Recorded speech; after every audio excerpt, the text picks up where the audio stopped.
Antes do André começar, pessoal, só para dar o toque que a gente está gravando, tá? E depois será disponibilizado para assistir depois. Então vai ser gravado e será disponibilizado, tá? Só para deixar todo mundo a par. Okay. Ninguém se sentir Ok, enganado Davi. depois. Davi, só se entrar alguém no meio do caminho, é melhor avisar daí Acho também. que a gente... Perdão.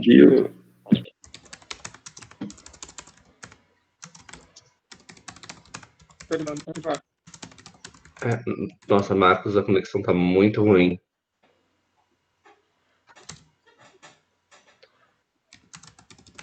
Bom, não sei se o Marcos vai conseguir. Então tá, o que eu tinha falado com o Marcos é que ele ia fazer a abertura e aí eu ia iniciar, mas levando em conta a situação atual da conexão dele, eu não sei se ele conseguirá fazer a abertura. Marcos, você quer que eu tente ou você prefere tentar aí? Não, pode fazer, André. Eu acho que é mais correto. Pode fazer. Tá. Bom, para quem não me conhece, meu nome é André Campos. Todo mundo aqui acho que me conhece. Então, meu nome é André Campos, tenho 30 anos, ok? Para quem me conhece também, então não sei por que eu falei isso. Eu costumo falar que, apesar de eu não ter nenhuma formação específica na área, eu sou um eterno aficionado e amante de literatura, de ficção, então consumo literatura desde sempre, não só livros, mas os estudos de literatura, já fiz diversos cursos na área, etc., mas não tenho um diplominha específico. Muito do meu conhecimento vem de estudo, dedicação e labor mesmo, ok? Como eu digo lá no blog, eu leio de tudo. Recentemente eu tenho tentado começar a consumir mais autores de nacionalidades pouco valorizadas, mas, né, Darkside mora no meu coração e a Amazon também tem umas promoções que é sacanagem de vez em quando. Ok. Quando eu estava organizando a apresentação, eu percebi que eu teria 45 minutos, mais ou menos, para tentar falar sobre uma coisa que eu dividi em 9 tópicos, quase 10 tópicos no blog. Então, eu percebi que ia ter duas escolhas.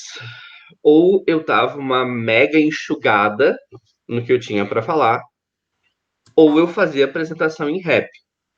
Então, eu espero que vocês gostem de rap. Não, brincadeira. Eu dei uma mega enxugada, tá? Então, na verdade, essa apresentação ela vai ser meio que a versão resumida, vai ser a versão digest do que está sendo postado, do que está postado no blog, ok? Para quem está acompanhando no blog, essa é a versão resumidona, a versão what you need to know do que a gente está fazendo lá. Então, como eu sempre digo, para a gente começar, a gente precisa começar do começo, a gente precisa começar de onde tudo surgiu. E aqui, gente, tem uma frase que eu usei nas postagens e que eu gosto de usar e que vocês vão me ver usando muito, que é: a literatura não existe no vácuo, ok? E a ficção científica não existe no vácuo. Então, é importante a gente entender que em todos esses pontos centrais da ficção científica, eles não acontecem por acaso, ok? A gente vai falar um pouquinho mais sobre a contextualização de cada um deles, mas para a gente entender, quando a gente está falando de começo do século XIX, de 1820, 1810, a gente está falando numa época em que a produção literária no mundo inteiro era muito rica. A gente está falando numa época em que você tinha a Alemanha como grande produtora de livros na Europa, e a literatura alemã como grande referência, junto com a russa, ok? Então, a Mary Shelley, ela, junto com o marido, que fugiu o nome agora, e o Lord Byron, e a esposa do Lord Byron, eles são leitores ávidos, eles consomem muito a literatura, eles leem muito, e eles têm uma espécie de clube do livro, em que os quatro se juntam e eu não lembro qual era o intervalo que eles tinham da reunião, mas a cada intervalo, eles se reúnem para ler um livro diferente, uma história diferente, uma série de contos diferentes. Um belo dia, o Lord Byron consegue ficar em posse de um volume de contos de terror alemão, contos de horror alemão. Ele leva isso, eles leem entre eles e fazem uma espécie de uma, não aposta, mas enfim, de um combinado.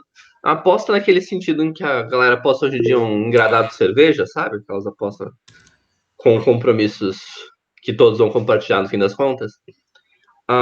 De quem escreveria o melhor conto de horror entre os quatro.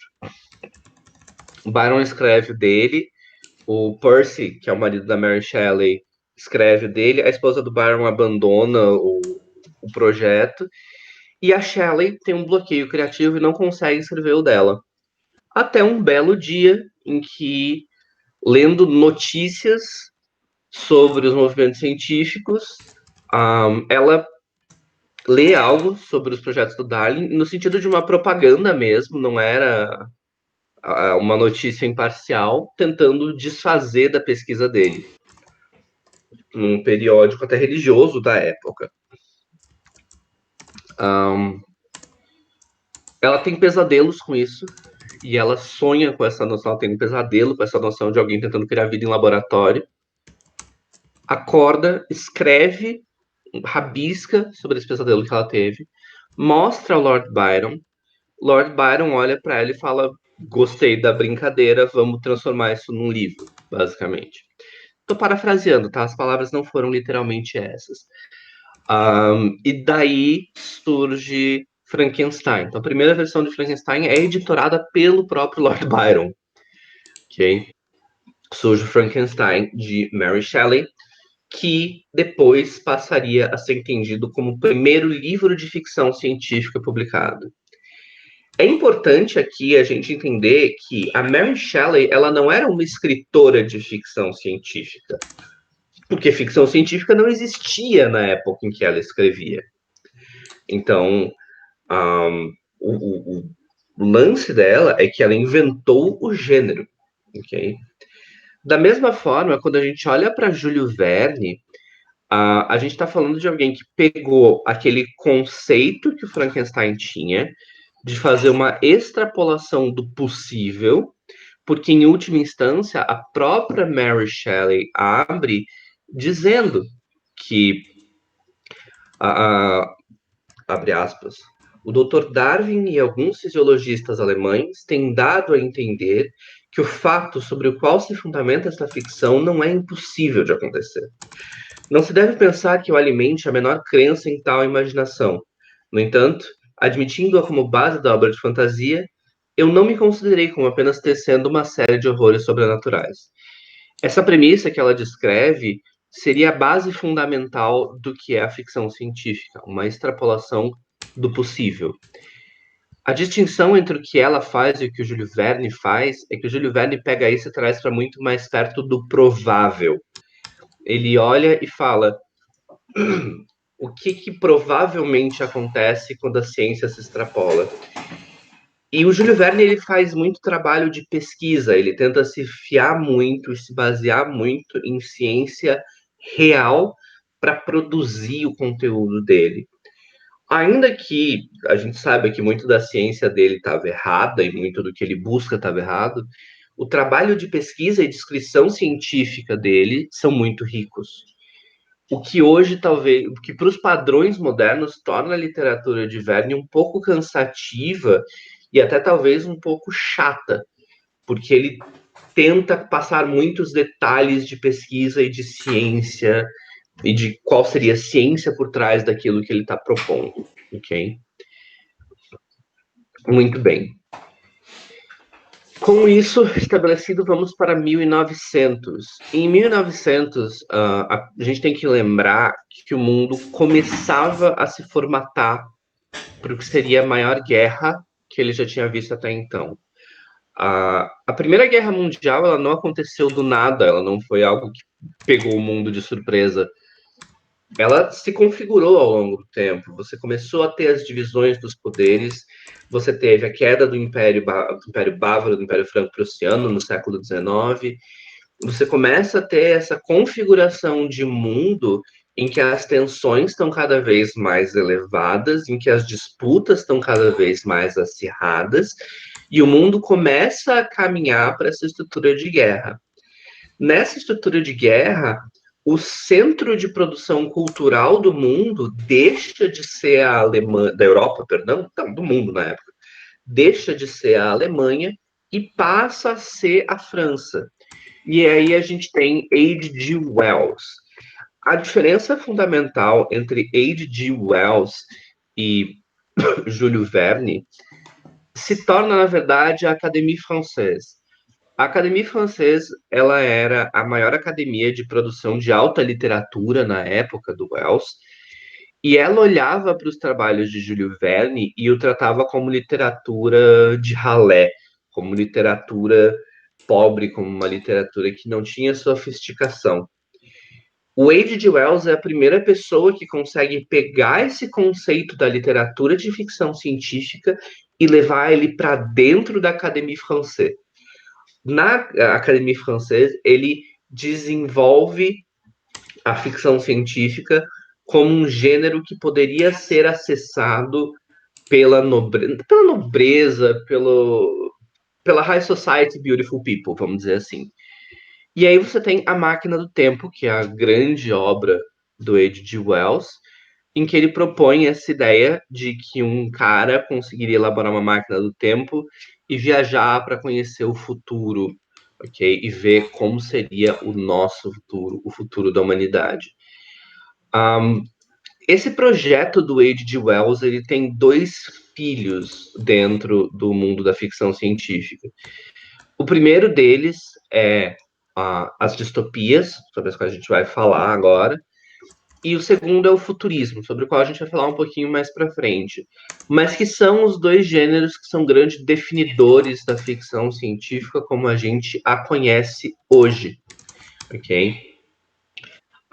Nesse mundo que ele cria A Máquina do Tempo, ele coloca as pessoas como divididas em dois grupos.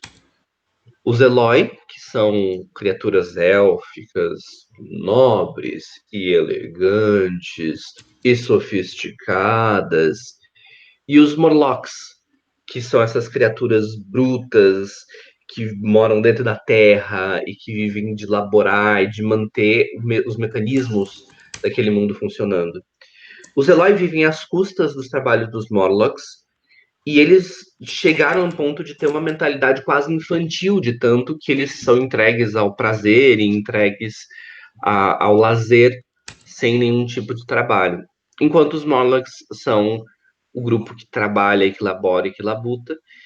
E quando você tem as noites de eclipse, onde não há uma luz no céu, os Morlocks conseguem vir à superfície, porque eles se tornaram fragilizados à luz, e eles atacam e comem, devoram os Eloi. Ok? Essa sociedade, na verdade, nada mais é do que uma visão que Wells tem de como a divisão entre a alta sociedade e a classe trabalhadora progrediriam numa maneira autodestrutiva até. H.G. Wells era comunista declarado, então quando ele faz isso, a crítica não é sutil, não é suave, é uma crítica intencional da estrutura que ele via se formando em nossa sociedade. George Orwell, em 1948, que a gente sabe que é o pós-guerra, ele escreve em 1984. E 1984 é o grande marco das distopias, porque ele representa um medo muito real àquela época, que é o medo de um governo autoritário, ditatorial, fascista. Uma expressão que eu uso muito, na verdade, uma expressão que eu gosto muito, é a distopia, ela reflete o medo de uma época. E ele vai nos mostrar muito isso. Então, 1984 é isso. o medo que você tinha no pós-guerra era do fascismo. Então, 1984 retrata uma sociedade dominada pelo fascismo. Avançamos para The Roaring Twenties, 1920. E aí a gente entra numa época em que a tecnologia começa a influenciar a publicação editorial. Você tem o papel pulp, que é um papel feito de polpa de madeira. Ele é uma tecnologia que é criada no começo do século e começa a ser aperfeiçoada nesses primeiros anos. Em 1920, ela está num ponto em que a maioria das grandes indústrias consegue adquirir uma máquina de impressão pulp, uma máquina de confecção pulp. Você tem as impressoras a vapor, que permitem impressão em massa de um texto. E aí você tem Hugo Gernsback, que era um engenheiro.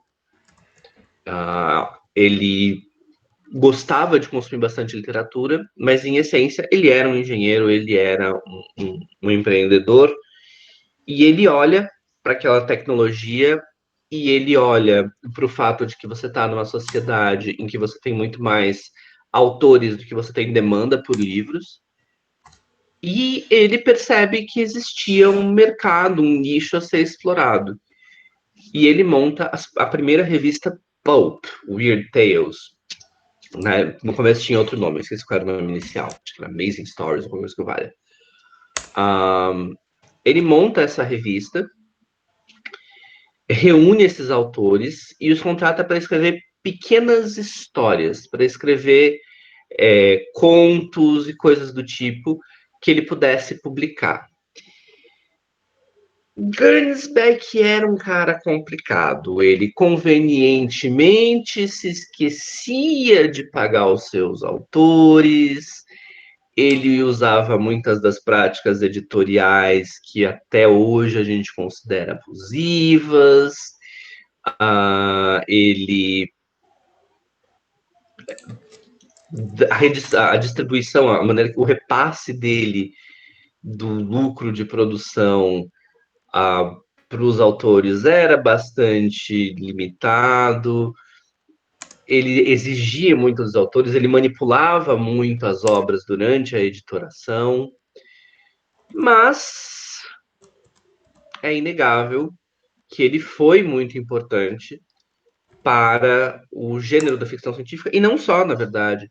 A ficção científica, o horror e o gênero policial, na época, eram gêneros que não estavam conseguindo alcançar as grandes massas nos Estados Unidos, e o Gernsback permite que eles o façam. As revistas pulp se tornam a referência para histórias policiais, para histórias de ficção científica e para histórias de horror. E elas sucediam até a década de 50, na verdade. Então, por mais que a gente possa argumentar que Gernsback não era bona gente, ele foi importantíssimo. E, de novo, ele foi a pessoa que descobriu nomes como Arthur C. Clarke, como Asimov, como Heinlein, que se tornariam os grandes nomes da Era de Ouro. Então, há que se reconhecer a importância que ele teve. Isso, de novo, até hoje, o prêmio maior de literatura é chamado de Prêmio Gernsback, ou Prêmio Hugo, ok? Que foi em homenagem a ele.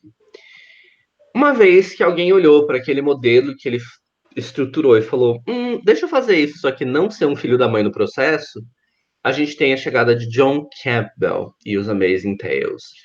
John Campbell, ele pegou esse modelo que o Gernsback construiu e o fez de uma maneira boa, ética, repassando aos autores mais verba, pagando-os em dia. E o Campbell, ele também percebeu muito sobre o que a ficção requeria dali para frente. Então, ele ajudou a editorar e guiar, e estruturar um caminho pelo qual o gênero pulp seria conhecido, as histórias aventurescas. Pense em Han Solo no Star Wars, é o tipo de figura que você começa a ver na ficção científica da época. Essa figura do herói bonachão, do anti-herói que é desapegado, é um espírito livre. Para ser justo, Campbell também não era flor que se cheirasse. E ao longo da vida dele, ele toma alguns posicionamentos e faz algumas declarações que são, na melhor das hipóteses, questionáveis. Ele não lida muito bem com a questão do racismo. Ele era racista, ele fez declarações racistas na vida dele.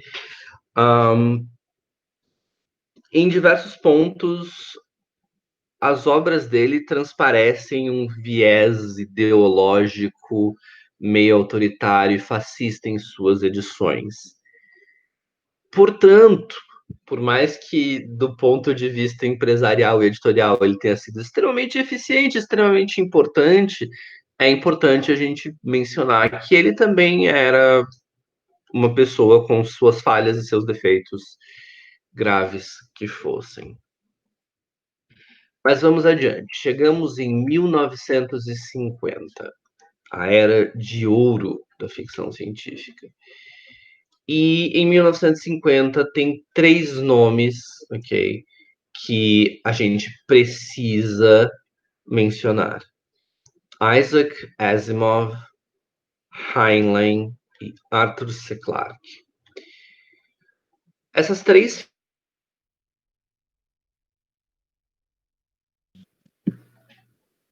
Opa, voltando. Tudo Pronto. bem aí, gente? Desculpem, teve uma queda de energia aqui. Foi aqui também, no Matos também. Ah, foi Da geral. Débora também. Foi geral. Tá. Legal. Então depois. Você vai retomar a gravação aí? A gravação eu não parei. Então... maravilha. Então depois eu só editar essa parte. Isso. Bom, pelo que me falaram, foi até eu abrir a Era de Ouro, né? Exato. Antes de termos a queda. Maravilha. Olha só que coincidência. Era de Ouro antes da queda também. Não. Vamos lá. Então tá. Quando a gente fala de... Posso retomar? Todos ok? Maravilha. Podemos... Ok. Quando a gente fala em Era de Ouro, é importante a gente lembrar dos 3 nomes que a marcaram: Asimov, Heinlein e Arthur C. Clarke. André, só um minutinho. Você não está mais sharing screen, né, com a apresentação. Opa, peraí. Fazemos isso agora. Uma guia do Chrome, a história do sci-fi. Foi?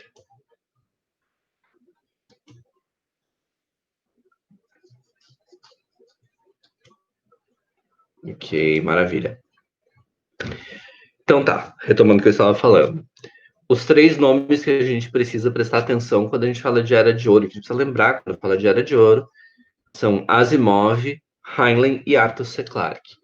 Existe uma história até meio engraçada e cuja a veracidade é meio questionada na academia, mas sendo verdade ou não, se for verdade, é muito interessante. Se for só um caos, eu ainda acho um caos muito engraçado. Que é que Asimov e Clarke, eles eram amigos, isso é conhecido, eles eram amigos entre si, mas que eles fizeram um acordo de que Asimov seria o mestre da ciência dentro da ficção científica e Clarke o mestre da ficção dentro da ficção científica. De novo, se isso é verdade ou não, é discutido. Não sendo verdade, é um caos muito interessante.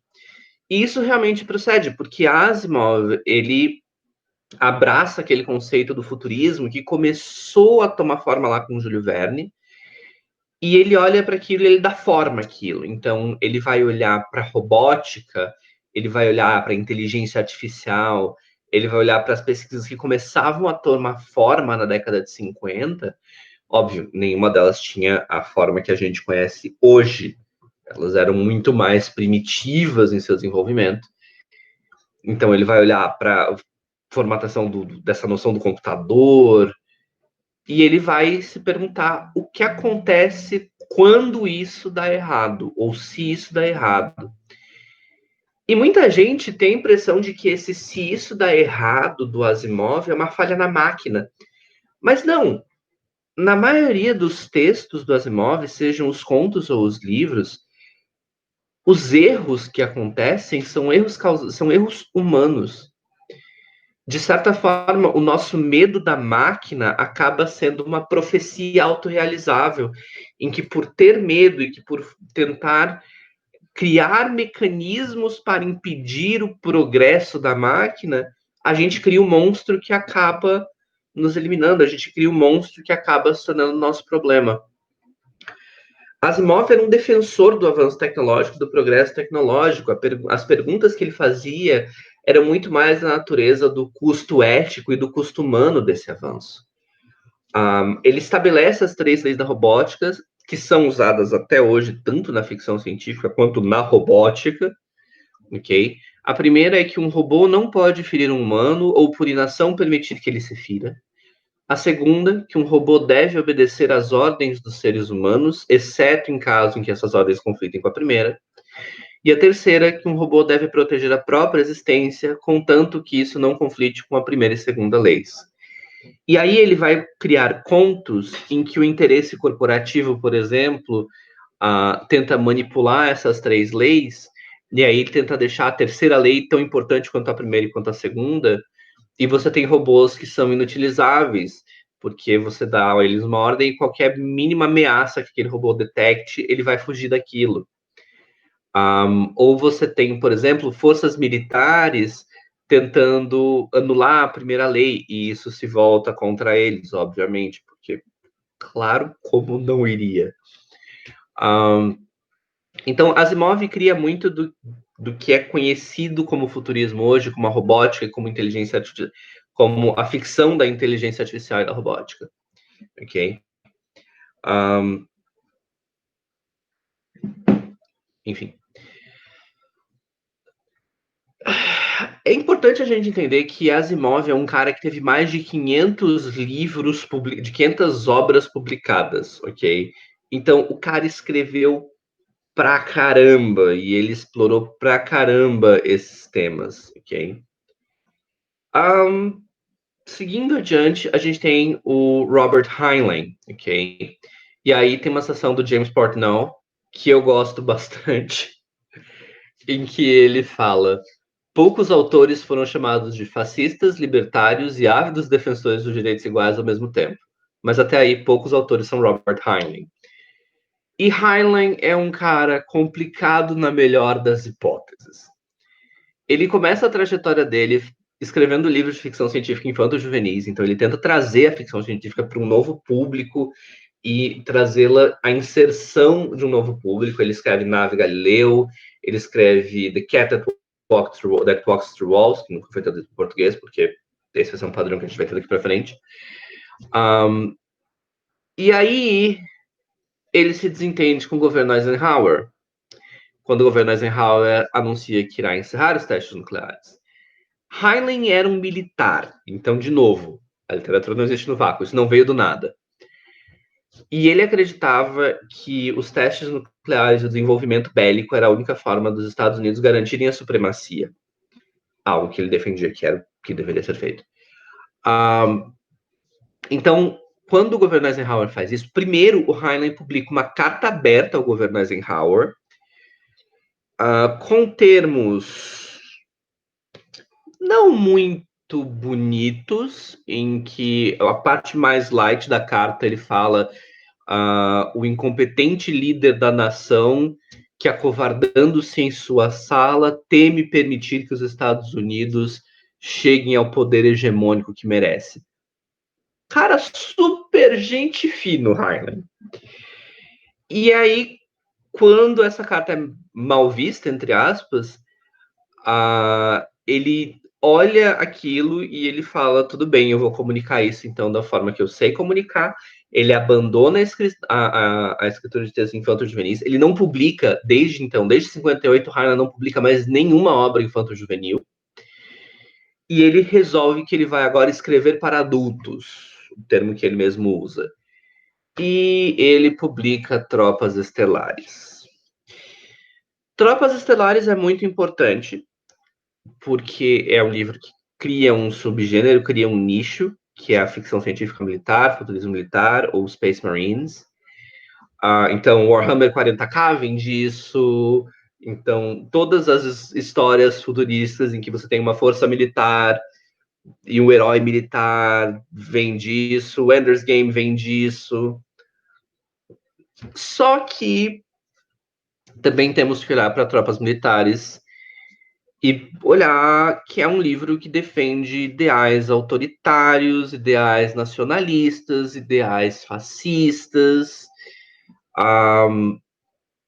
Ele é um livro complicado. Eu diria que ele é um livro que você lê se você quer conhecer mais do ponto de vista histórico do que foi o progresso da ficção científica ou de como surgiu isso. Ele não é um, ele não é um livro difícil de ler, mas ele não é um livro leve. É um livro que realmente trata de temas pesados, de temas complexos e sob uma ótica que provavelmente hoje em dia, eu espero a maioria de nós não concorde. Mas como estudo, ele é um livro que vale ser lido. E aí, você tem Um Estranho em uma Terra Estranha. Um livro que mostra o quão complexo Heinlein era, porque vai definir o amor, vai defender o amor livre, ele vai defender a liberdade sexual, ele faz isso de uma forma talvez questionável. E aí eu vou citar a mim mesmo aqui, porque eu achei que ficou interessante a maneira como eu coloquei no blog, dando louros a mim mesmo. O livro propõe uma sociedade em que mulheres são iguais aos homens em direitos e cargos, e ainda assim, toda vez que ele coloca mulheres no livro, ele as objetifica. Ele propõe uma sociedade sem racismo e sem negros, uma sociedade de plena liberdade sexual, exceto para homens homossexuais e mulheres homossexuais que não se envolvessem com o protagonista, e escreve um dos livros mais explícitos do gênero. Muita gente considera até que A Stranger in a Strange Land beire a ficção pornográfica mesmo. Ele é um livro bem explícito, bem rico em detalhes, em partes que talvez sejam excessivas. E ele foi o primeiro livro de ficção científica a alcançar a lista de mais vendidos do The New York Times, o que sempre me revolta quando eu lembro disso. Muito bem. Em idos de 70, o Heinlein tem problemas severos de saúde e não se sabe a extensão desses problemas de saúde que ele teve. Não se sabe o quanto isso afetou o cérebro dele, mas alguns de nós aficionados pela ficção preferem acreditar que afetou severamente o cérebro dele e que não foi só os filtros que foram embora, que realmente muito do que ele escreve depois de 70 é consequência da doença, entendeu? Porque ele começa a defender coisas do tipo sexualização de crianças, pedofilia, incesto. É complicado. Heinlein, depois de 70, ele... Não. E aí, o outro nome importante, sobre o qual a gente fala durante a Era de Ouro, é o Arthur C. Clarke. Arthur C. Clarke, como eu falei, ele tinha essa distinção entre ele e o Asimov, de que o Asimov ele ia mais para uma área da ciência e o Clarke mais para a área da ficção, dentro da ficção científica. Então, o Clarke ele vai muito mais para uma área de questionamento, ele faz questionamentos filosóficos, questionamentos religiosos, ele faz o que se chama de as grandes perguntas, vamos dizer assim. É interessante porque Clarke se definia como um ateu aficionado por Deus. E ele escreve isso de um ponto de vista de ver Deus como uma questão filosófica. Então, quando ele constrói as obras dele, ele coloca essas figuras religiosas para questionar realmente quais são os papéis dessas grandes perguntas no avanço científico. A pergunta dele não é tanto se existe um Deus, não é esse o objetivo que ele busca analisar, mas sim como a apoteose humana se dá, havendo ou não essa figura divina. e até que ponto a religião é positiva, até que ponto a religião é negativa, até que ponto a ciência desprendida da religião é positiva, até que ponto a ciência desprendida da religião é negativa. Ele faz essas perguntas e talvez no movimento mais Davi dele, ele não deixa respostas claras. Ele é um desses defensores de que as perguntas são mais importantes do que as respostas. Então, ele faz essas perguntas e ele não chega a um consenso sobre qual é a resposta correta. Ele deixa elas no ar, ele deixa elas abertas. Se você vai ler um livro de ficção científica da Era de Ouro e um livro só, leia O Fim da Infância. O Fim da Infância é, para mim, talvez um dos livros mais profundos, ricos e com discussões filosóficas interessantíssimas, ok? E eu não vou falar sobre qual é a discussão que ele aborda no final do livro, para não dar spoiler para quem quiser ler, mas o final do livro traz uma reflexão que eu acho muito, muito maravilhosa. Então, é um livro que vale muito a pena ser lido. Se você for ler um livro da Era de Ouro, leia O Fim da Infância. É minha recomendação pessoal aqui, 100% subjetivo, 100% minha opinião. Ok, vamos adiante. Vamos para 1970, ok? E aqui em 1970 nós temos não um, mas um grupo de grandes movimentos que começa a tomar forma no sci-fi, ok? A primeira coisa que a gente precisa olhar quando a gente olha para 1970, invariavelmente, é o New Wave.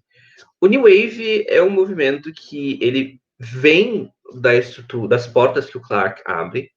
Então, ele é um herdeiro direto do Arthur C. Clarke, e ele olha para a ficção científica como uma forma de abordar discussões filosóficas, uma forma de abordar filosofias. Então, ele não se fia e não se prende mais a um realismo que a Shelley tinha estabelecido lá em 1800. Ele não tem mais aquela coisa de depender de uma ciência compreensível. A ciência, ela vira um detalhe no fundo da obra. E aí você começa a ter obras como Blade Runner, ok? Cujo nome original é Do Androids Dream of Electric Ship. Quem resolveu que a tradução em português de Do Androids Dream of Electric Ship era Blade Runner é uma pessoa que eu gostaria de conhecer. Eu sou fascinado pelas traduções do New Wave, mas tudo bem. E é notável a influência que o New Wave teve quando a gente olha para o Japão e vê obras como Akira, e vê obras como a Ghost in the Shell. Obras que foram nitidamente afetadas pelo trabalho de New Wave, pela produção do New Wave e pela produção clarkiana diretamente. Quando a gente olha para o cinema e vê obras como Matrix, entra mais no movimento punk, mas enfim, obras que abordam essas questões filosóficas, a gente percebe que o movimento New Wave ele influenciou diversas outras mídias. Ele foi um movimento muito importante do ponto de vista literário. E, de novo, gente, a literatura não existe no vácuo, a ficção científica não existe no vácuo. A década de 70 foi a década hippie, foi a década do sexo, drogas e rock and roll, foi a década das revoluções culturais, foi a década em que a contracultura acabava e ela era absorvida pela sociedade e se reestruturava também. Então, tudo isso afetou a ficção e a ficção afetou tudo isso. As duas coisas são interdependentes. A gente também tem uma grande revolução nas distopias, em que a preocupação de uma guerra nuclear causada pela Guerra Fria gera uma modificação nas distopias em que você deixa de ter aquela ideia de uma sociedade futura e você passa a ter a premissa apocalíptica e o pós-apocalipse. E Stand on Zanzibar, para mim, é um livro que define essa transição e me revolta que nunca foi publicado em português, porque é um livro maravilhoso. Mas, enfim. Então, você começa a ter a transição entre a distopia pura e simples para a distopia apocalíptica, pós-apocalíptica. Só a Terra Permanece também é isso, ok? Então, Stellan Zanzibar, você tem um eixo mais futurista, Só a Terra Permanece é apocalipse puro e simples. Stellan Zanzibar também se torna uma referência do futurismo, ok? E de como a sociedade avançará no futuro. Então, nesse sentido, os dois movimentos despontam bastante durante a década de 70. Eu vou dar uma acelerada que eu já estou atrasado, tá, gente, no que eu tinha me programado. Década de 80, o movimento, a Revolução de 80, ok, onde você tem uma reestruturação do que se entendia como ficção científica. O Star Wars mata o New Wave, ou termina de matar, alguns diriam termina de matar o New Wave, ok? Mas você tem a chegada do movimento punk na ficção científica, e você tem a criação do cyberpunk, das obras de hiperfuturismo, que vão olhar para a sociedade e falar de uma sociedade high-tech, low-life, porque a tecnologia muito avançada, a qualidade de vida baixíssima.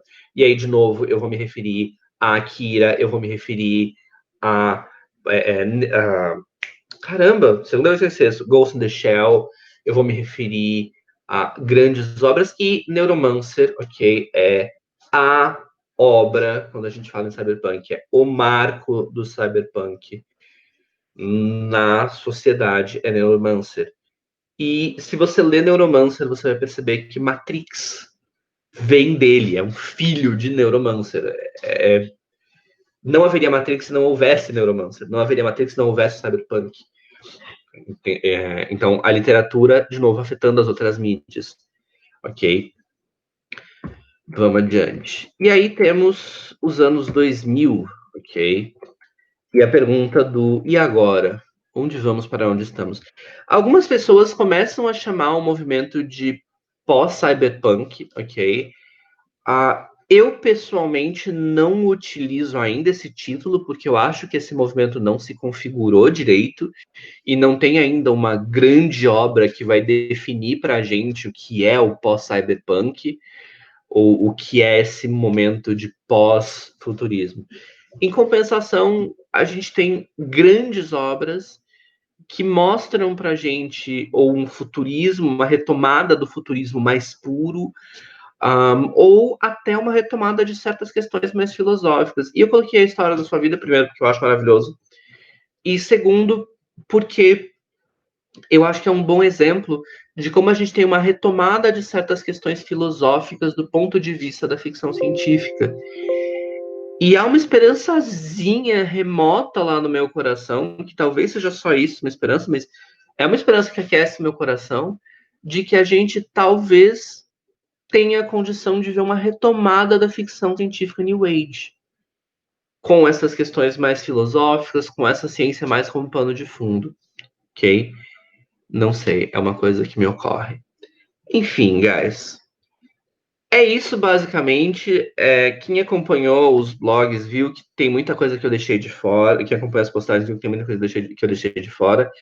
Eu dei uma resumida, eu dei uma simplificada para tentar acelerar um pouquinho, porque o horário que eu tinha combinado com os meninos era mais limitado. Ok? Mas agora eu vou abrir para perguntas. Quem tiver alguma dúvida, alguma pergunta, algum comentário, algum acréscimo, algum adendo, por favor, estamos aí. Eu vou parar a transmissão de tela. Depois eu disponibilizo o material do Prezi. Na verdade, já fiz isso, já deixei o link lá. O material do Prezi vai ficar disponível para quem tiver interesse, tá? Então, vamos lá. Perguntas. Primeiro, André, obrigado. Perguntas. Primeiro, obrigado, André. Gostei bastante. Fico feliz, fico feliz. Obrigado, muito bom. Chico, alguém tem mais alguma dúvida? Chico? Eu tenho uma pergunta aqui. Eu não vou abrir a câmera porque eu estou em estado lastimável. Cara, primeiro, eu gostei bastante, tá? Quando a gente olha para toda a evolução, eu não conhecia nada do gênero. Já, óbvio, conhecia alguns títulos, mas nem o classificava como ficção científica. Agora, uma pergunta. A gente se encontra nesse determinado momento de incerteza, né, em relação a qual será o next step aí, né? Mas eu queria até ouvir um pouco de você.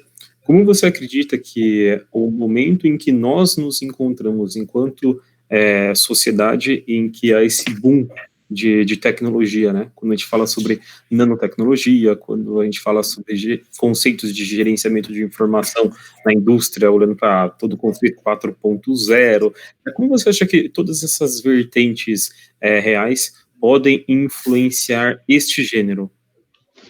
Então, eu até toco muito en passant nisso, na parte 9 do que eu postei lá no blog. Nós estamos em um momento, assim, quais são se a gente for olhar do ponto de vista histórico, quais são os 3 grandes fatores que movem a ficção, que causam as grandes revoluções na ficção? Você tem momentos de transição histórica, você tem grandes avanços tecnológicos e você tem grandes crises globais. E nós estamos em um momento em que essas 3 coisas estão acontecendo hoje. Então, você tem o avanço tecnológico intenso que a gente está tendo, você tem o on-demand mudando a forma como a gente entende editoração e publicação e etc. E a gente tem o Covid, que é uma crise global. Então, a verdade é que a gente está num turning point em que olhar para frente é muito difícil. Existem algumas pessoas, existem alguns autores que tentam cunhar termos como nanopunk, por exemplo. Hoje tem 2 autores americanos, eu esqueci o nome deles, tá? Depois eu dou uma pesquisada para você, se você quiser. Que eles tentam grafar esse nome do nanopunk e de olhar para o futurismo do ponto de vista das nanomáquinas e como isso funcionaria. E aqui, para mim, vale a mesma... Existe o biopunk também, tá? Que é um outro viés de bioengenharia e de avanços genéticos. O meu comentário sobre essas 2 ideias, sobre essas 2 vertentes, é mais ou menos o mesmo sobre o pós-cyberpunk, porque eles são formas do pós-cyberpunk. Eu acho que ainda falta a gente ver como isso vai se formatar. Falta a gente ter alguma grande obra que vai mostrar pra gente, ok, esse é o formato que a gente vai entender disso daqui para frente. Eu acho que isso ainda não existe. Talvez só eu que não tenha lido essa grande obra ainda. Talvez ela já exista e só não ganhou a popularidade que ela merece. Mas eu não enxergo isso existindo ainda. Eu acho que falta essa formatação do próximo passo, entendeu? Mas te dizer que eu acho que isso é uma coisa pra gente ficar de olho, eu acho, certamente eu acho. De novo, nós estamos numa fase em que as 3 grandes transições, entre que os 3 grandes motores da ficção científica estão ligados. Não sei se eu respondi adequadamente a sua pergunta. Sim, ficou claro. Alguém tem mais alguma pergunta? Se não, eu tenho. Por favor, gente, à vontade.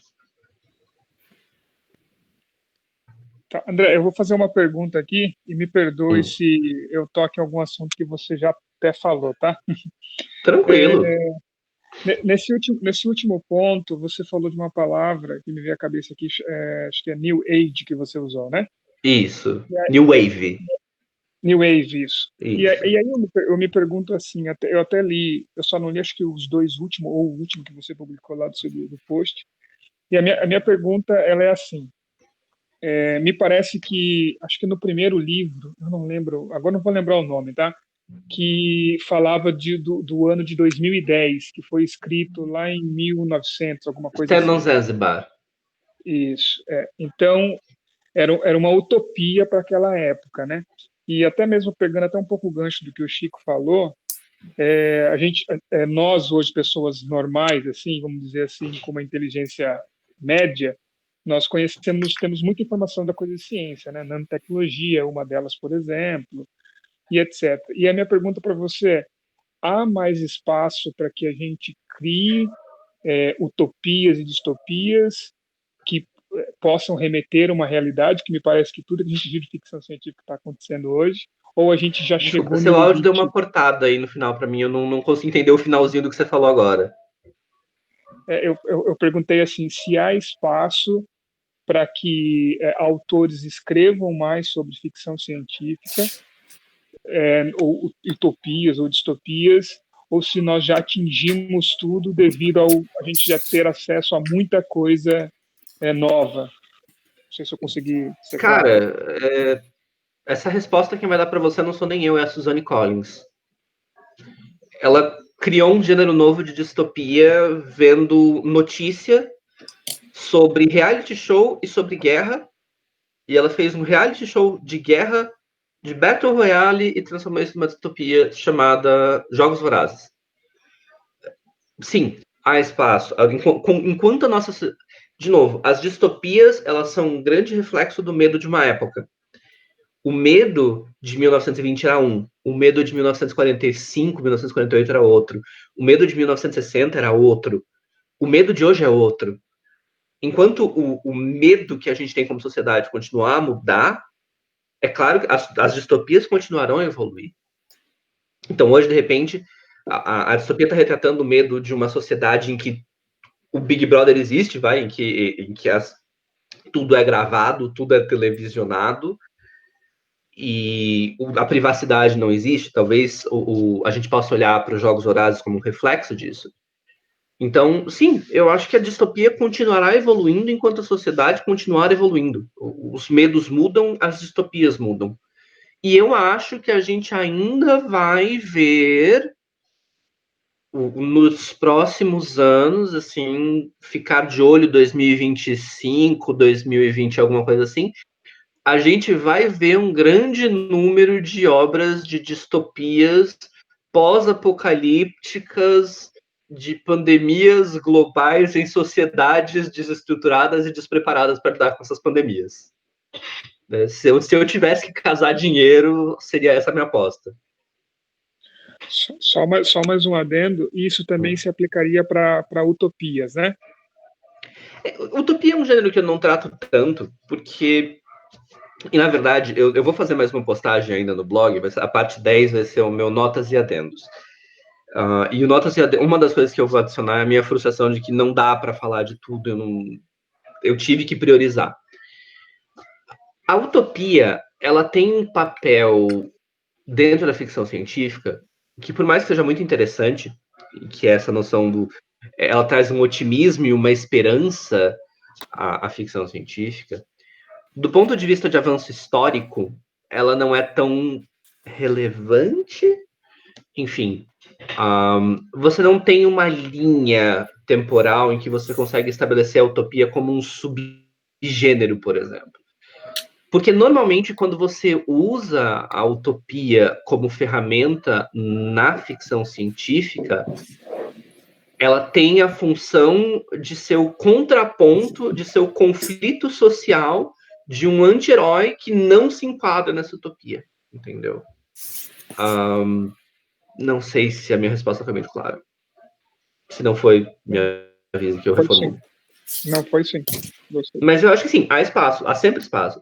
A ficção científica, infelizmente, e é uma das minhas grandes dores, é um gênero que não é explorado tanto e que fora dos Estados Unidos, cara, ele não alcança, ele não tem mão, sabe? Eu falei isso meio que passando no blog, mas, tipo, me revolta porque você tem, tipo, 10% da produção de ficção científica no mundo é publicado no Brasil. Quer dizer, Asimov publicou mais de 500 itens e tem 30 obras do Asimov traduzidas.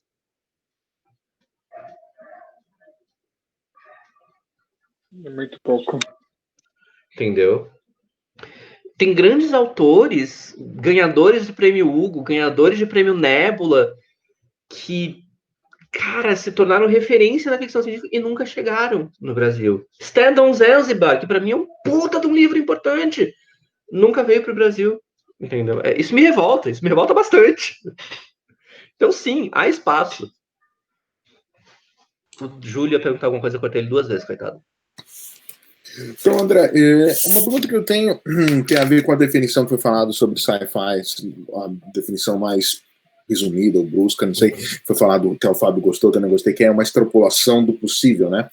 E eu fico pensando aqui o quanto que a ciência agora ela pode ser danosa, ela pode danificar o gênero como um todo, no sentido que agora com a ciência nós temos mais poder de predição do futuro, por exemplo, né? Ou nós temos uma ideia de como as coisas podem se desenvolver no futuro, e dessa maneira talvez seria um big spoiler do que pode acontecer em ficções científicas, e eu queria um pouco, se pudesse falar algumas palavras, qual que você acha que é o papel da ciência nas ficções científicas daqui para frente? Eu não sei se eu entendi essa pergunta direito. Eu vou tentar responder dentro do que eu entendi. Você me corrija se não foi isso que você quis dizer. A ciência sempre foi a linha guia da ficção científica, por excelência, por definição. De novo, Asimov trata isso muito bem. Asimov olha... Quer dizer, você falar sobre robôs inteligentes ajudando no serviço doméstico, isso é uma coisa que a gente está desenvolvendo hoje. Asimov escreveu em 50, 70 anos atrás. E muito do que... Quer dizer, a ciência já era um grande spoiler do futuro na época. Talvez não tantas pessoas conseguissem observar, e talvez pessoas que não estivessem imersas no universo da ciência não conseguissem enxergar esse spoiler do futuro. Mas eu não acho que isso mude. Eu acho que continua valendo que o que vai acontecer é que as pessoas vão olhar para esse desenvolvimento científico e vão se perguntar, ok, qual é o custo disso? Qual é o custo humano disso? Qual é o custo moral disso? Qual é o custo tecnológico disso? Porque, em última instância, quando você pega obras, por exemplo, como Clarke, e aí como você pega obras, por exemplo, com Ale Guin, e você está olhando para a ciência utilizada de uma forma positiva, mas uma ciência que pode facilmente ser deturpada. Quer dizer, e aí não precisamos ir nem para ficção. Vamos para uma frase do Einstein, que eu gosto muito, muito, muito, quando ele descobriu que um dos trabalhos fundamentais para a elaboração da bomba atômica foi a pesquisa dele. Ele fala o seguinte: o Einstein fala, eu não sei quais serão as armas utilizadas na Terceira Guerra Mundial, mas a quarta será lutada com paus e pedras. A perversão da ciência é um medo muito corrente no mundo atual e, de novo, o medo é o motor da distopia. Então, eu acho que tanto para a distopia isso funciona muito, quanto para o futurismo clássico isso funciona muito. Porque você tem cada vez mais uma ciência avançando em diversos eixos e que o futurismo se alimenta disso e vai construir a partir disso. Ele é o building block. A ciência é a linha motriz. Não sei se foi exatamente essa a sua pergunta. Se eu entendi, essa é a minha opinião. Eu tenho outra, André. Manda bala. Quando você até citou como 50, né? A Era de Ouro, pós isso, novos autores surgindo, e esse momento em que nós vivemos aí de, poxa, o que virá? Porém, quando a gente olha a evolução da sociedade nesse período também, pessoas que gostam desse gênero também passaram a ter convivência com outro tipo de experimentação do gênero, né? Aí eu vou me limitar a dois. O primeiro, olhando todo o ramo do cinema, né, como um todo, e o segundo, olhando para videogame, né? Porque quando a gente olha videogame, então, se a gente pegar um Final Fantasy da vida, pegar um Cyberpunk que está sendo lançado agora, a pegar aquela linha de Become Human, então você acaba vivenciando também a ficção científica nesse momento. Como você vê a evolução deste gênero literário confrontando com a experimentação daquilo que ele falou no passado na prática?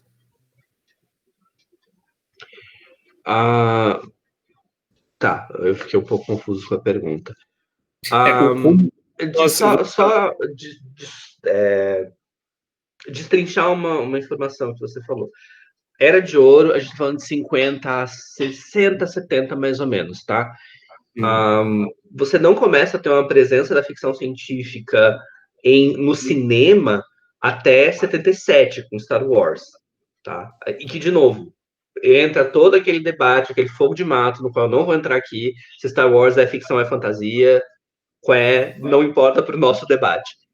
Mas você não tem uma presença sólida da ficção científica na grande tela até 77, tá? Nos videogames, a gente vai nessa até, acho que Final Fantasy, Phantasy Star, acho que foi o primeiro e foi 88. Então, mais 11 anos aí. Então, só destrinchar essas 3 informações. Se você puder esclarecer a sua pergunta, eu não tenho certeza que eu entendi qual foi a linha guia dela. E aí, dado esse cenário em que agora há concorrentes com a literatura, a pessoa que gosta do gênero pode partir mais para esse tipo de experimentação do que necessariamente para a criação de mais livros ou coisas do gênero. Esse novo tipo de experiência não pode, de alguma forma, estar minando a criação de novos títulos e coisas do gênero? Eu acho que não. Eu não acho que haja uma concorrência, Chico. Veja, eu adoro videogame, eu adoro cinema, eu adoro livro. Se você vê a FutureCon, que é a maior feira de ficção científica no mundo, a galera que ama livro é a mesma galera que ama filme, é a mesma galera que ama videogame. O público que consome um, consome os 3. Então, eu não acho que haja uma concorrência nesse sentido. Aliás, Arthur C. Clarke, que é um dos grandes nomes da ficção científica, da Era de Ouro, foi o diretor de 2001, Odisseia no Espaço. Diretor não, produtor, desculpa. 2001, Odisseia no Espaço.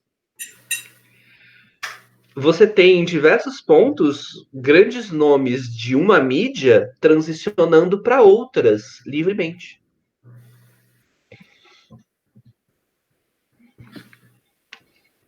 Ok, ficou claro a sua opinião. Mais alguém, gente? Vamos lá. Deixa eu fazer uma aqui. Na verdade, eu acho que ela quase já foi... essa pergunta já foi explicada pela pergunta do Marcos e depois pela pergunta do Júlio que saiu aí. E eu acho que eu cheguei a fazer esse questionamento no grupo também. Quando começamos a ler... Quando começaram a escrever ficção científica, o futuro era medido em décadas, né? Daqui 10 anos, daqui 15 anos, já era o futuro. Aí, depois, passou a ser medido em séculos.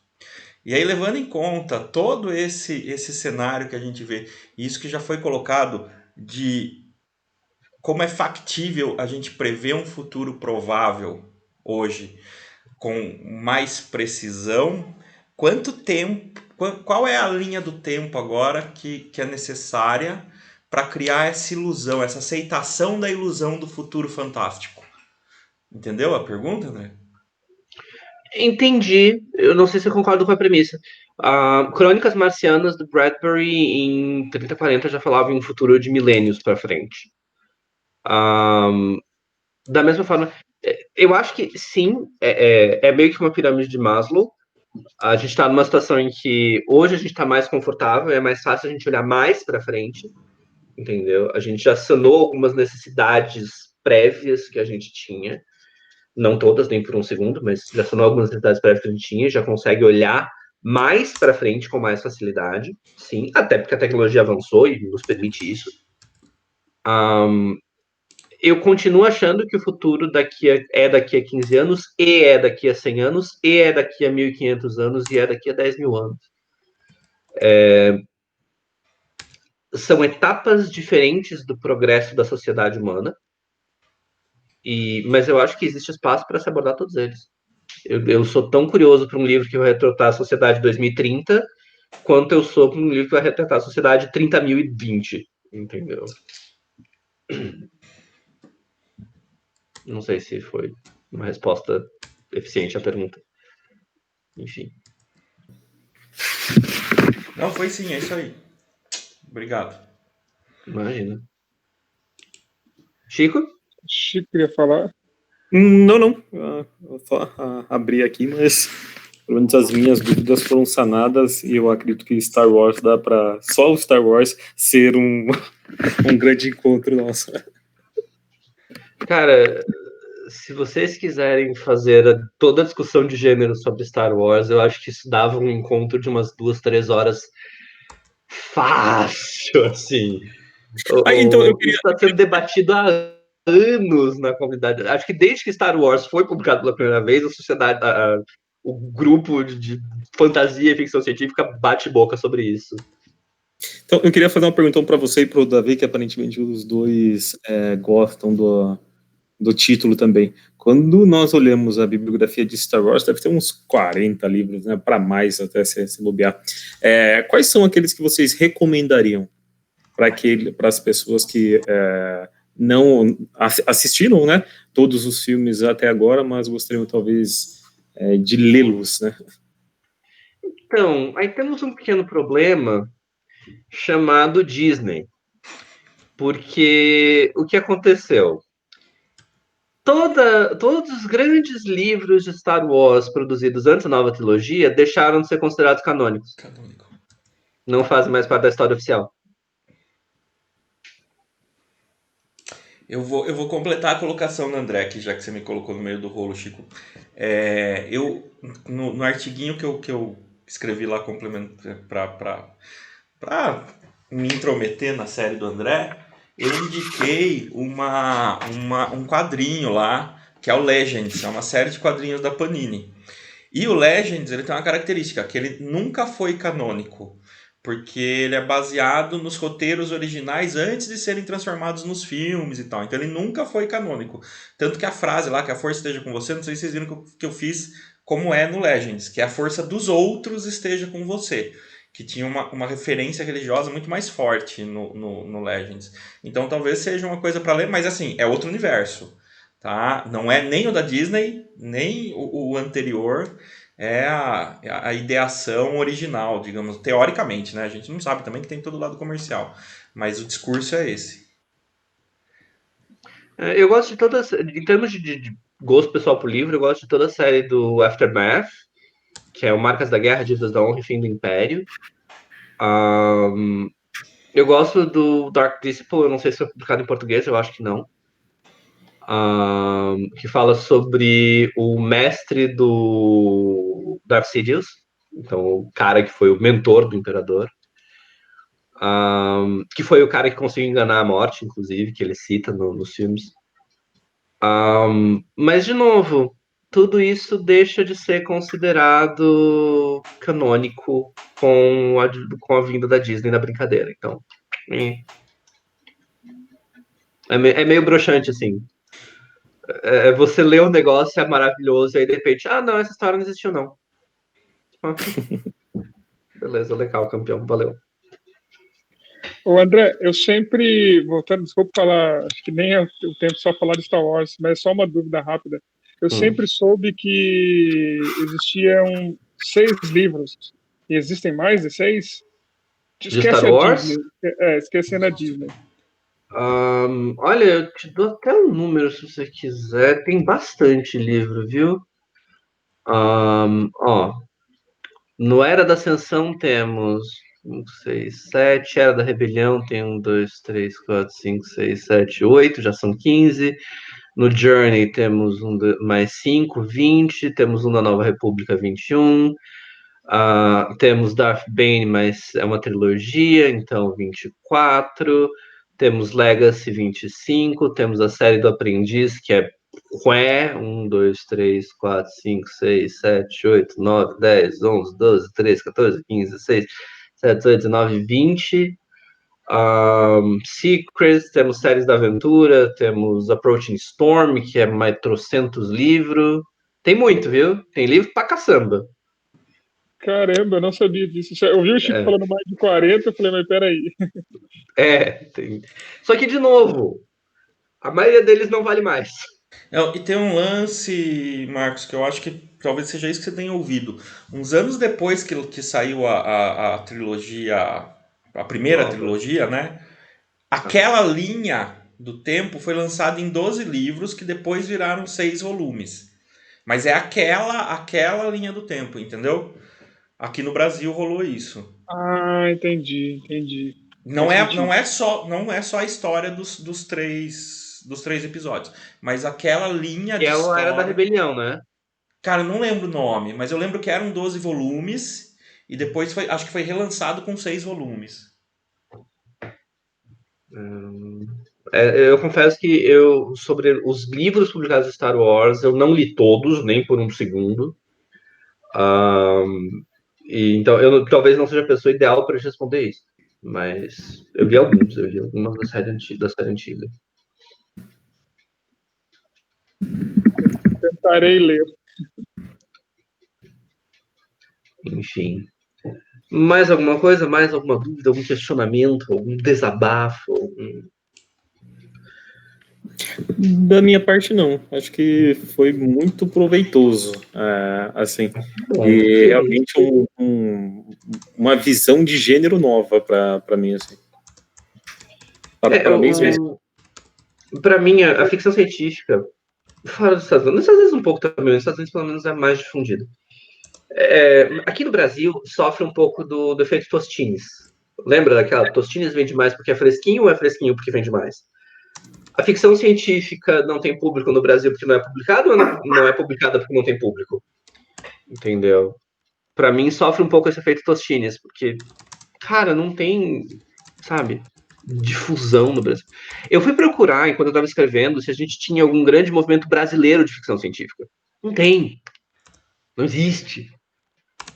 Eu achei 3 livros de ficção científica publicados no Brasil. Eu não tinha lido nenhum dos 3, e as críticas que eu li dos 3, os 3 é qualquer coisa também. Então. É triste isso, cara. Dói você ver umas coisas dessa. Bom, acho que a gente já deve estar encerrando, né? Bom, Mas o povo já saiu, bem. Aqui a gente já bate-papo, no pós-game. Exatamente. Não, primeiro que eu gostaria de agradecer, André, os seus artigos lá, igual o Chico falou, eu gostei muito, assim... Vai ter mais um ainda. Tem um que eu ainda vou soltar, que é o meu Opiniões, Notas e Desabafos. Legal, isso é bom. Inclusive com algumas recomendações que eu não consegui colocar ao longo da série, do tipo Brave New World, do Huxley, que como é que foi em português. Foi publicado em português, eu esqueci qual o nome que ficou em português. Acho que é Admirável Mundo Novo, do Huxley. Que eu não consegui, não coube colocar ele, porque ele não tem um valor histórico tão alto, mas ele é um livro maravilhoso e que eu super recomendo. Não, legal. Então, e realmente, assim, mudou totalmente a maneira com que eu vou olhar, porque, sendo totalmente transparente, a visão que eu tinha de sci-fi era, assim, basicamente utopia, um pouco de distopia também, e vão pra porrada, né, filme de ação, e etc. Pulp. E aí agora, tipo, quando eu li os seus artigos, eu falei assim, opa, peraí, o negócio é muito mais profundo do que apenas comercial, entendeu? Sim. Você conhecia o Pulp. Você conhecia o Pulp. Exato. Via de regra, quando as pessoas não conhecem ficção, elas conhecem ou Pulp ou futurismo. Ponto. Assim, as pessoas têm essa impressão da ficção científica, que ela é ou Pulp ou futurismo. E, cara, tem muito mais coisa. Exatamente. Bom, o Chico tem mais alguma coisa, Davi? Para mim, comentários finais. Gente, de novo, pra mim a aula já acabou. A gente tá no pós-jogo aqui, tá? Estamos batendo papo mesmo. Só agradecer, gente. Foi bem legal. Acho que a gente pode pensar no próximo gênero aí. Qual você... Eu já falei, se vocês quiserem, eu monto, né? A história da fantasia, porque olha só, ficção científica não tem nem 200 anos, deu o quê? 10 postagens? Fantasia, o primeiro publicado oficialmente é 1610. Tranquilo. 30 publicações. Né? Daqui a pouco, só da ficção científica, parte 45 de alguns. Essa era fantasia, legal. Né? Parte 45 de alguns. Aí, fantasia tem muita coisa, cara. Tem muita coisa. Eu imagino. Mas você tem os 3 grandes gêneros da ficção, né? Que é a ficção científica, a fantasia primeiro, ficção científica e o horror. É a tríade maior da ficção. Então, eu acho assim, são bate-papos que valem a pena ser tidos. A gente olhar historicamente para esses livros. Até porque, de novo, e talvez seja uma coisa que eu queira fazer, talvez seja uma coisa que eu deva fazer, que eu não consegui fazer tanto quanto eu gostaria nessa apresentação, é justamente mostrar essa coisa de tipo que a literatura não existe no vácuo, que há um contexto histórico por trás de tudo que estava acontecendo. A Era de Ouro é um reflexo do sonho do The American Dream, do sonho americano. É um reflexo do que a sociedade americana vivia na década de 50. As distopias são um reflexo das grandes crises. Então, por que 1984 foi publicado em 49? Porque tinha acabado de acabar a Segunda Guerra Mundial. Entendeu? Eu acho que é importante a gente entender isso. Porque uma das minhas grandes frustrações, e aí vale um desabafo, quando eu estava na escola, eu odiava literatura. Mas odiava, assim, com força. E aí, hoje em dia, eu amo. Porque quando você está na escola, como é que é a aula de literatura? Hoje nós vamos aprender sobre cancioneiro, canções de amor e canções de amigo. E, cara, não é isso. A literatura é um reflexo da sociedade da época dela. E isso a gente não enxerga, tipo, a gente não vê isso na escola, a gente não estuda isso na escola, de que tipo, a literatura tá lá por um motivo. Por que Machado de Assis foi importante? Por que a gente estuda Machado de Assis até agora? Porque o cara inventou um gênero novo de literatura. Vocês têm noção do que é isso? Machado de Assis criou o anacronismo. Você não tinha livros anacrônicos publicados antes de Machado de Assis. O cara estabeleceu. O cara inventou de colocar um romance com final aberto no Brasil. Isso não tinha na literatura brasileira. Por isso esse cara é importante. Só que a gente vê isso na literatura? Não é. Machado de Assis a escrever Memórias Póstumas de Brás Cubas, abre agradecendo aos vermes que roem. Desculpa, gente, momento de desabafo aqui. O que você está dizendo basicamente é que a literatura não foi ensinada da maneira como a gente deveria enxergar, né? E eu concordo totalmente com você, porque a gente parar a pensar o quanto a gente meio que não lê literatura ou não lê como deveríamos é absurdo, concordo. Exato. Isso me revolta muito, cara, me revolta muito. O Davi tava reagindo lá quando eu tava falando. Davi, qual a sua opinião sobre o assunto?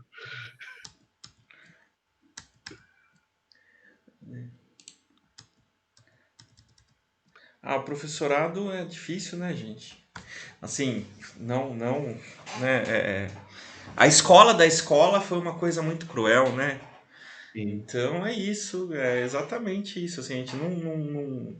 Assim como matemática, como todas as ciências, basicamente, o povo não gosta de estudar porque é apresentado dessa forma, sabe?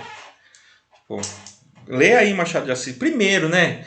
Que o cara de, sei lá, 14 anos que colocam para ler Machado de Assis não tem cabeça para ler. Já vão começar, não tem e maturidade. Um cara de 14 anos que não tem o hábito de leitura. Né? E ainda não desenvolveu o hábito de leitura. Toma, adolescente, vou ensinar você a gostar de ler Memórias Póstumas de Brás Cubas. Sabe? Vai traumatizado, velho. É cruel. Não, e daí, além de tudo, não contextualiza. Tipo, é a literatura pela literatura, né? Tipo, é igual a matemática pela matemática. Você vai aprender fórmula de Bhaskara. Pra que eu vou usar isso na minha vida, amigão? E naquele momento é isso que o cara pensa. E naquele momento é verdade, né? Então, aí é uma outra discussão filosófica, né? Eu acho que a gente tem uma questão de ensino aí. O ensino ao ensino. O modelo educacional brasileiro é muito quebrado. O ensino do ensino. É isso mesmo. O ensino do ensino. Modelo educacional brasileiro é muito, muito quebrado. Bom, não à toa nós somos considerados o segundo pior modelo educacional do mundo, né? Agradecemos a Deus por isso da Nigéria. Exceto em matemática. Em matemática nós somos o pior do mundo.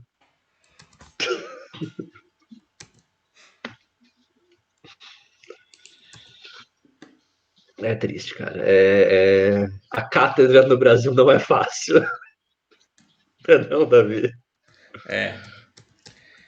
É arcaico, né? Infelizmente é arcaico. Mas quem sabe muda um dia. Estamos aí lutando por isso. Quem sabe. Enfim. Bom, gente, espero que vocês tenham gostado, espero que vocês tenham curtido, aproveitado. Foi mega resumido, foi a versão digest do que eu tinha colocado nos posts. Não consegui falar tudo que eu queria falar, porque eu vi que a gente ia ficar sem tempo. Então, tentei colocar o mais importante. Não, mas de maneira geral foi muito assertivo, André. Eu acho que foi só realmente parabéns mesmo. Eu acho que pelo tempo empenhado em fazer isso, porque pelo menos para mim foi de muita valia mesmo, cara. E agora, acho que dá para a gente até conversar no grupo agora. Será a última publicação, né? Na semana que vem a gente tem a nossa conversa olhando para o próximo livro. E aí talvez a gente possa até pensar em alguma coisa, né? Uma fantasia ou alguma coisa. Pós essa leitura, talvez a gente começar com fantasia, alguma coisa assim, porque eu acho que, pelo menos para mim, está sendo muito bom. Ou algum gênero que realmente a gente não tenha contato. Porque é uma coisa que eu percebi, nós estamos falando muito, e talvez agora eu esteja sendo completamente influenciado pelo que eu estava lendo Malala, né? A gente olha muito o Ocidente como um todo, né? E em alguns momentos parece que não existe outro mundo, né? Ou melhor, existem outros planetas, existem outros milhões de coisas, mas ali passando agora, né, o Paquistão para a direita, tem um vale, né, até chegar no Japão, que aí você até citou aí alguns animes que tiveram influência total desse gênero que a gente conversou agora. Mas eu acho que vale a gente começar e ir para um próximo gênero assim, até para que nossas discussões enquanto grupo comecem a ser um pouquinho mais variadas, né? Porque a gente acaba. Mas você sabe que o meu projeto do ano retrasado, do ano passado, é que cada mês eu pegava um país de quem eu não tinha lido ninguém e eu ia tentar ler um autor daquele país. Essa e eu descobri umas coisas maravilhosas, cara. Eu vou te dizer que, assim, tem umas coisas que eu li que eu realmente fiquei olhando e falei, olha só que coisa, não? Mas tem alguns autores maravilhosos escondidos por aí, viu? Ah, sim, certeza, a gente vai encontrar vários manhombês aí, mas vai sair algumas coisas legais também. Cara, meu interessante, porque existe literatura africana tão boa. Existe literatura africana de tanta qualidade. A gente fala Mayong, tá bom, né? Enfim. Mas beleza, pessoal. Brigadão mesmo aí. Acho que é muito bom esses momentos que nós estamos conversando. E vamos pro próximo agora, né? Vamos, semana que vem temos Clube do Livro de Malala. Exato. Falar sobre como uma garota de 15 anos escreveu uma autobiografia. Eu tenho, óbvio, eu vou falar muito mais na próxima semana, mas a história dela é ok, ela é legal e tal, mas eu fiquei bastante impressionado com o quão eu desconhecia o país, o quanto eu desconhecia religião, o quão eu desconhecia tantas coisas naquele ambiente, né? Eu recentemente, no meio do ano passado, eu acho, eu li um... Oh, meu Deus, qual é o nome? O Alforge. Qual é o nome da porcaria da autora? Eu não lembro agora. Mas, enfim. E que é um livro de ficção. Ele é não ficção científica, ele é fantasia com um eixo religioso. Ele é uma fantasia levemente baseada na fé muçulmana. Levemente, é uma coisa bem suave, assim, não é muito pesado. E que, para mim, inclusive, é um livro muito mais rico sobre o assunto e sobre o Paquistão do que a Malala, mas tudo bem. Mas é assim, realmente, a gente não está acostumado a consumir esse tipo de informação, a gente não está acostumado a consumir coisas dessa região. E eu tenho um pouco de medo de que a gente esteja de novo fazendo o mesmo tipo de mergulho raso que a gente fez em Mayong. Se bem que, com todo mérito a Malala, ela vê o lugar, ela está contando a história dela, ela está contando a visão dela, e ela está contando o que ela testemunhou. Só que é o testemunho de uma garota de 15 anos. Entende? Sim. Eu acho que a gente vai abordar bastante. Eu acho, Sim. esse ponto. Esse é um dos tópicos que eu tá guardadinho para semana que vem. Excelente. Você ia fazer alguma colocação, Marquinhos? Marcos? Será que o Marcos está sem som ainda, gente? Então, eu tô ouvindo ele clicar. Pera aí. Talvez ele não nos ouça? Eu vou perguntar aqui.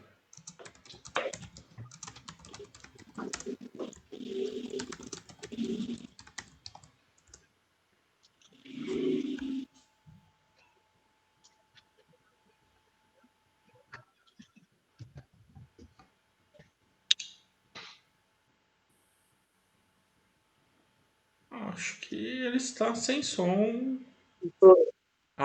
Eu tô aqui, tô ouvindo.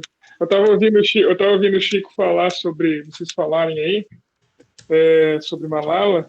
Quando eu morei lá na Irlanda, o meu cabeleireiro era paquistanesco. Então, eu fui lendo a história e me vinha ele à mente. E eu morei com 2 indianos também, né?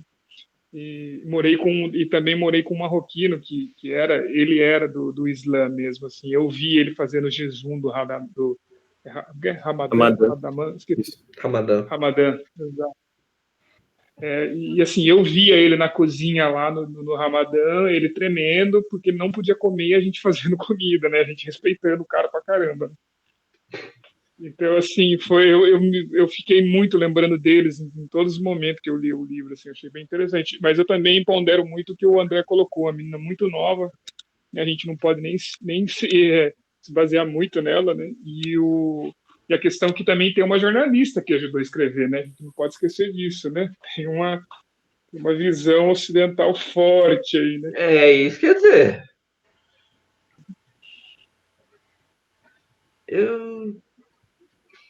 Enfim, vou guardar meus comentários para a semana que vem. Eu também. A gente vai fazer uma reunião particular aqui. Né? Você vai encerrar, Guardarei Marquinho? mesmo. Oi? Desculpa. Você vai fazer um encerramento, alguma coisa assim? De novo, cara, eu entendo que a gente já encerrou, isso aqui é o pós-jogo, na boa. Tipo, pra mim, na última meia hora, a gente tá só papeando mesmo. Mas vamos encerrar para o Davi poder editar o vídeo aí, cortar. Então, gostaria de agradecer o André aí pelo mini curso. Eu acredito que foi algo muito importante. Fez a gente iluminar nossa mente sobre o gênero. Então, mais uma vez aí, André, muito obrigado. E Feliz obrigado a todos que participaram. Obrigado a quem participou, obrigado a quem está nos assistindo pelo YouTube. Ok? E qualquer coisa, estou à disposição. Valeu, pessoal. Um abraço. Valeu. Obrigado. Um abraço. Tchau, tchau.